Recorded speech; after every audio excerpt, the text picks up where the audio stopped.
There is no practical obstacle whatever now to the creation of an efficient index to all human knowledge, ideas, and achievements.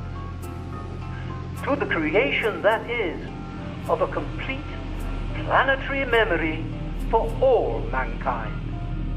He was one of the early inventors of science fiction. The idea of time travel, the possibility of invisibility, of intergalactic struggles. And then he came up with ideas of how we might reorganize the knowledge apparatus of the world, which he called the world brain. For Wells, the world brain had to contain all that was learnt and known, and that was being learnt and known. If you have access to anything that's been written, not just theoretical access, but like instant access next to your brain, that changes your idea of who you are. It can be reproduced exactly and fully in Peru, China, Iceland, Central Africa, or wherever else. They were frank in their ambition and dazzling in their ability to execute it. The Google Book Scanning Project is clearly the most ambitious world brain scheme that has ever been invented. This is no remote dream, no fantasy.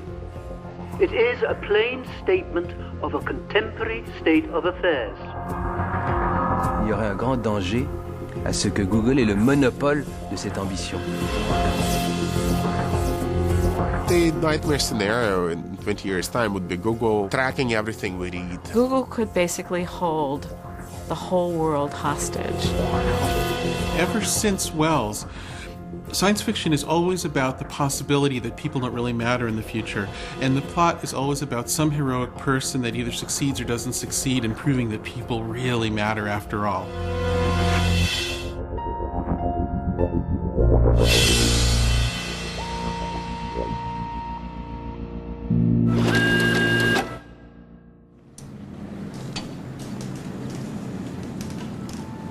It's a library, a public library, where people go to look at books and read them and take them away.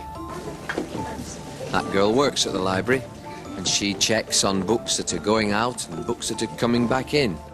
I love libraries. I like the smell of paper properly preserved. It's as if it's the smell of a hay barn that's been cleared of all its animals and made into human intelligence. And in a library, you really, even if you're sitting in the tea room discussing your latest findings, it's amazing how much social interaction with other people will actually help you to enrich what you're doing.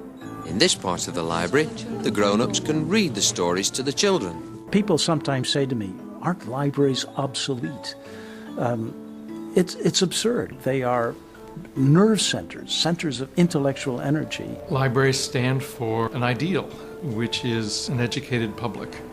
And to the degree that knowledge is power, they also stand therefore for the idea that power should be disseminated and not centralized.